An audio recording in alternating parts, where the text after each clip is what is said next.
آپ نے یہ تو سنا ہوگا کہ کئی ایک صحابہ نے حضور علیہ السلام کا خون مبارک پیا، یہ سنا ہوگا، ٹھیک ہے.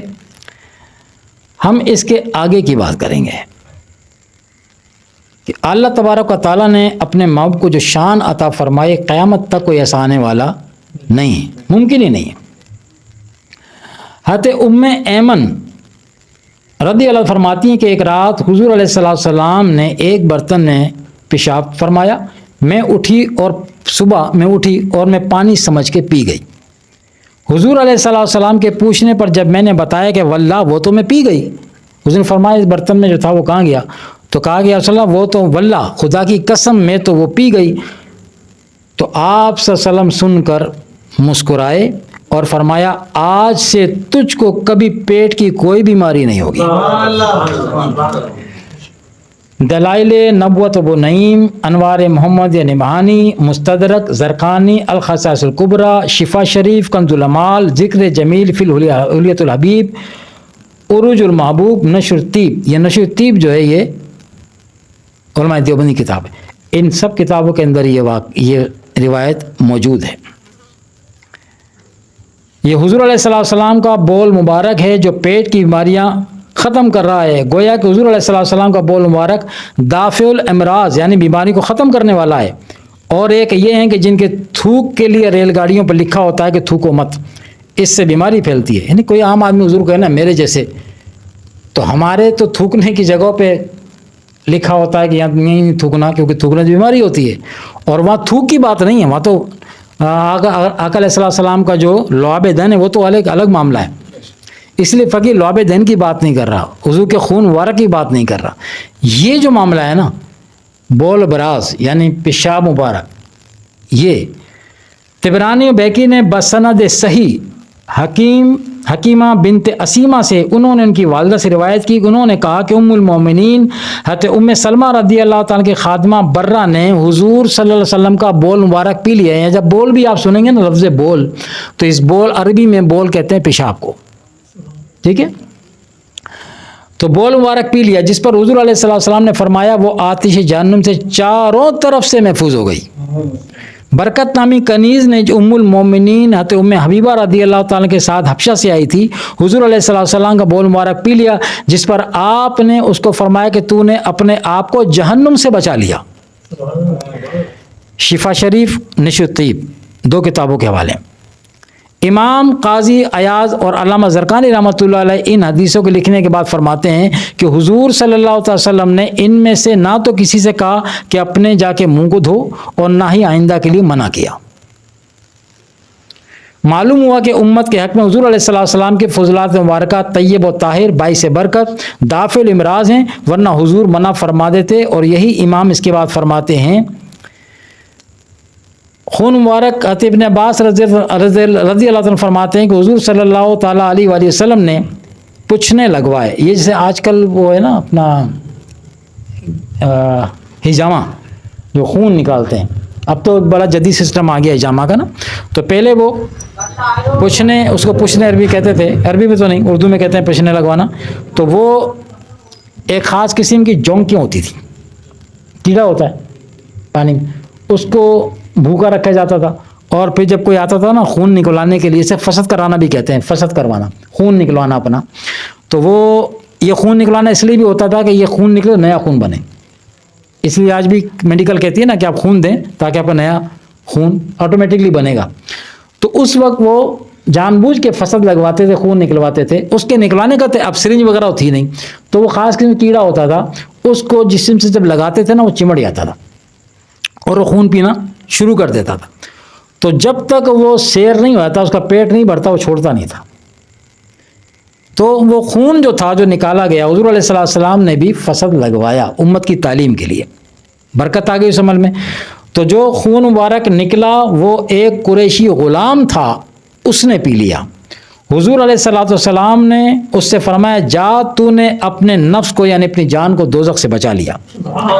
اسی طرح عبداللہ بن زبیر رضی اللہ عنہ کا خون مبارک، آپ کا خون مبارک پی گئے تھے، جبکہ آپ پوچھنے لگوا کر خون ان کو دیا کہ جاؤ کہیں باہر کہیں ایسی جگہ چھپا دو جہاں کوئی نہ دیکھے۔ وہ باہر نکل کر پی گئے۔ جب واپس آئے تو فرمایا کیا کر آیا؟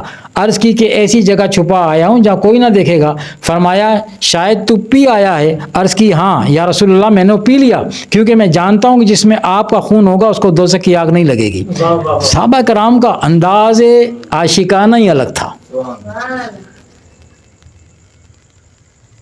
فرمایا جا تو بھی دوزخ کی آگ سے بچ گیا۔ پھر فرمایا افسوس ان لوگوں پر جو تجھے قتل کریں گے، اور افسوس کہ تو ان سے نہ بچ سکے گا۔ آگے کی بشارت بھی دے دی کہ تم قتل کیے جاؤ گے۔ اس کے بعد خون مبارک کا ذائقہ کیسا تھا؟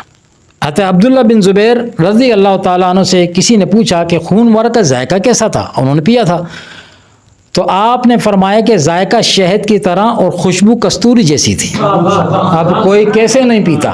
ذائقہ شہد کی طرح اور خوشبو کستوری جیسی، اب کوئی کیسے نہیں پیے بھائی؟ یہ فقیر کہتا ہے اگر یہ خوشبو بھی نہ ہوتی نا اور شہد کی طرح میٹھا نہ بھی ہوتا تب بھی صحابہ کرام اسے پی جاتے۔ یہ تو خیر وہ ہونا ہی تھا کہ پاک چیز ہے، خوشبو آنی ہے پاک چیز میں سے۔ اچھا یہاں ایک بات بڑی قابل غور ہے، وہ سن لیں۔ وہ یہ کہ خون کا حرام ہونا نص قطعی سے ثابت ہے۔ نص قطعی کہتے ہیں قرآن سے کسی بات کا حرام اور حلال ہونا وہ ثابت ہو جائے۔ تو قرآن میں تو ہے کہ خون حرام ہے، قرآن میں واضح لکھا ہے کہ خون حرام ہے، لیکن کس کا خون حرام ہے؟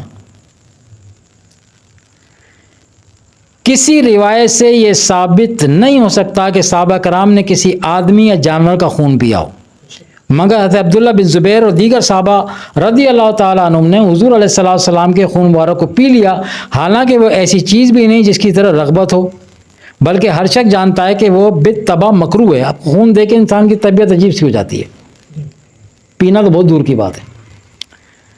اگرچہ یہاں حضور علیہ السلام کے خون مبارک کی حلت و حرمت کا بیان مقصود نہیں، مگر دیکھنا یہ ہے کہ انہوں نے کیوں پیا، آخر اس کی وجہ کیا تھی۔ اگر یہ کہا جائے کہ محبت کی وجہ سے تو یہ باور نہیں ہو سکتا، اس لیے کہ کیسا ہی دوست اور محبوب ہو اس کا خون یا پیشاب پینا کوئی گوارا نہیں کرتا، کتنی گہری دوستی ہو، کتنا ہی کوئی محبوب ہو، اور نہ ہی یہ کوئی علامت محبت ہے۔ معلوم ہوا کہ محبت کی وجہ سے انہوں نے ایسا نہیں کیا، بلکہ ان کا منشا کچھ اور ہی تھا، اور وہ کیا تھا؟ اور وہ یہ تھا کہ صحابہ کرام رضی اللہ تعالی عنہم اس حقیقت کو جان گئے تھے کہ حضور علیہ السلام کا جسم مبارک آپ کا جسم مبارک اور جسموں کی طرح نہیں ہے، وہ سراپا طاہر اور مطہر، اور ایسے کیسے پاک و طاہر کہ جس کا ظاہر بھی پاک جس کا باطن بھی پاک۔ ہمارا ہم نہا لیں دھو لیں پاک ہو جائیں گے، ٹھیک ہے، لیکن جب جسم سے خون نکلے گا تو خون تو ناپاک ہے، وہ تو ناپاک ہے نا، اندر خون جب تک ہے جب تک پاکی حکم میں اندر چل رہا ہے نا، جیسے باہر نکلے گا کپڑے کو ناپاک کرے گا، جسم کو ناپاک کرے گا۔ لیکن آقا علیہ السلام کا خون مبارک جسم کے اندر رہے یا باہر آئے وہ دونوں حالتوں میں پاک ہے، دونوں حالتوں میں پاک و طاہر ہے۔ چنانچہ وہ فضلات مبارکہ کو تبرک سمجھتے تھے اور پی جاتے تھے، کیونکہ ان کا عقیدہ تھا کہ ان کو اپنے باطن میں پہنچانا باعث ترقی اور روحانیت ہے۔ حضور کے بول براز کا پینا خون مبارک اور بول براز کا پی جانا ان کے نزدیک کیا تھا؟ وہ کہتے ہیں اس میں ہماری روحانیت کی ترقی ہوگی۔ روحانیت کی ترقی کا مقصد کیا ہے؟ ہم اللہ کے اور قریب ہوں گے۔ کیا عقیدہ تھا، کیا ان کا ایمان! آج اسی عقیدہ اور اسی ایمان کی ضرورت ہے۔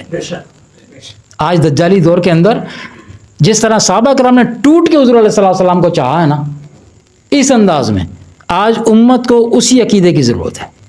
میم ایک نکالنے کی بات نہیں کہ صاحب نے بڑی اچھی خوبصورت بات کی تھی کہ اگر مجھے، وہ تو حضور علیہ السلام کے بول براز کی بات ہے، انہوں نے کہا کہ اگر مجھے حضور علیہ السلام جو بکریاں چرائیں تھیں، جو بکریاں چرائیں، ان کی ہوئی مینگنی اگر مجھے مل جائے نا، ان بکریوں جن بکریوں کو سرکار نے چرایا، انہوں نے کہا کہ اگر مجھے وہ بکریوں کی مینگنیاں مل جائیں تو میں وہ کھا لوں گا، میں نہیں دیکھوں گا بکری کی مینگنی ہے، میں تو نسبت رسول دیکھوں گا۔ یہ اس دیوانگی کو آپ کیا کہیں گے؟ پھر دیوانگی پہ کیا حدیں لگائیں گے آپ؟ تو صحابہ کرام نے دیوانگی کی حدیں کراس کر گئے ہو، بتایا کہ نبی کو چاہنا دیوانے بن کے چاہو، دیوانے ہو جاؤ. لوگ تو دیوانہ مین حضور کی محبت میں پاگل ہو جاؤ. جیسے کوئی کسی اور کی موت پاگل ہوتا ہے نا، پھر اسے کچھ سوچتا ہے، کسی کی بات سنتا ہے؟ نہیں سنتا نا اپنے جیسے کی. تو حضور علیہ الصلوۃ والسلام تو بھائی اللہ کے بعد بعضت خدا بزرگ تو قصہ مختصر، اللہ کے بعد تو آپ سے بزرگ و برتر کوئی نہیں ہے، اللہ کے بعد تو آپ سے حسین و جمیل کوئی نہیں ہے. تو ان کے حسن و جمال میں، ان کے ذکر میں، ان کی یاد میں پاگل ہونا تو یہ حق بنتا ہے امتی کا کہ ان کو ایسا ٹوٹ کے چاہے. تو دنیا کچھ بھی کہتی رہے، داڑھی کیوں رکھی ہے؟ میں نے حضور کی محبت میں رکھی ہے. امامہ کیوں باندھا؟ میں نے حضور کے ایسے باندھا ہے. اچھا آپ نے ایسے کپڑے کیوں پہنے؟ حضور علیہ السلام نے. مسواک کیوں کرتے ہو؟ حضور کیا کرتے تھے. کھانا آپ اس طرح بیٹھ کے کھاتے ہیں؟ حضور علیہ السلام کھاتے تھے. پانی آپ اس طرح کیوں پیتے ہیں؟ میرے حضور پیتے تھے. ہر بات میں وہ دیوانہ کہے گا میرا نبی کرتا تھا اس لیے میں کرتا ہوں. وہ اپنی پسند کو ایک طرف کر دے گا، مجھے اچھا لگتا ہے تو میں یہ کرتا نہیں. وہ ہر بات میں لے کے آئے گا میں نے سنا ہے، میں نے پڑھا ہے کہ میرے نبی کیا کرتے تھے، میں اس لیے کرتا ہوں. میرے آقا و مولا ایسا کرتے تھے اس لیے میں ایسا کرتا ہوں. درود شریف پڑھیے. اللہم صلی علی سیدنا مولانا مولانا محمد